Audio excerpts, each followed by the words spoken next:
question is, am I insane, or is it all you lot? My money's on you lot, personally. You know what I mean?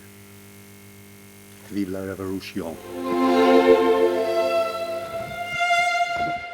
Right, this is going to be a very, very serious one. We're going to talk about UFOs and their propulsion theory. Well, theory or Papalasses, and I'm sure we're going to be enlightened by his knowledge about it. So here goes.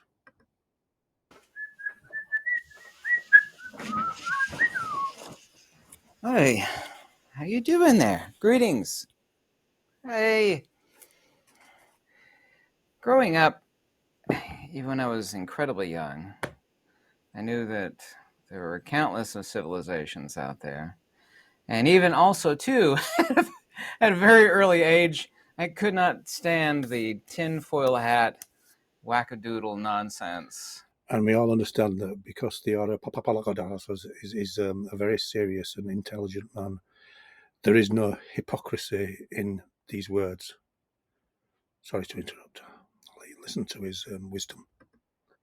Documentaries about UFOs. Of course, UFO just means unidentified flying object that doesn't actually discern whether it's terrestrial or extraterrestrial.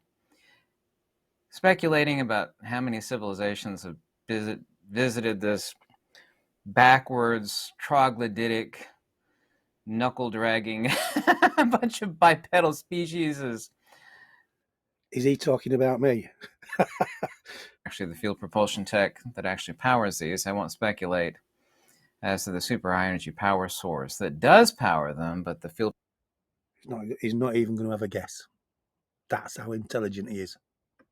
Propulsion tech, as far as following the right-hand rule, is rather logical. But the important thing, and I always like to discuss things that no one else has discussed. He's only going to talk about the things he knows about. The man's a genius. Especially if it's of great importance, the actual danger of these craft. And I'm not actually talking about the dangers of high energy fields and being around them on the outside of the craft, which apparently appears to not only be validated, but also too hyperlogical. I got a monster magnet in the basement. It's 6 inches by 2 inches. And even I wish he'd show us his magnet a lot more than he does, because I can't get enough of it personally.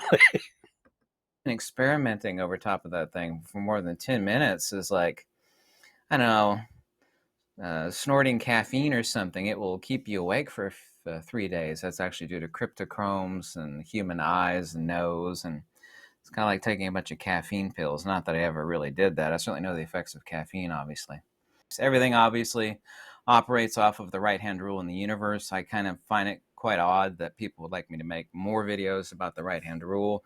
There are easily a million videos and a million different web pages. Is he talking about wanking? Dedicated to explaining the right-hand rule, where if you know the current, you know the vector of the energy, and then you know the field strength. And the right-hand rule is rather simple, but discussing something that's been explained accurately a billion different times is not important. So I suggest you look up the right-hand rule. But everything in the universe does operate. I'll give it a go. Off the right-hand rule. That being the case, you can create an acceleration vector magnitudes above the fall towards a mass. Say you take any craft as it's accelerated towards the Earth. You can actually, by employing the right-hand rule, which requires, I've known, even at an early age, requires an enormous amount of power. Right, I'm going to have to stop there because I think he's getting a bit technical, and I think the bottom line is we need to be worried about the propulsion technology that's giving these aliens the ability to travel, from one solar system to another. There you go. Bye-bye.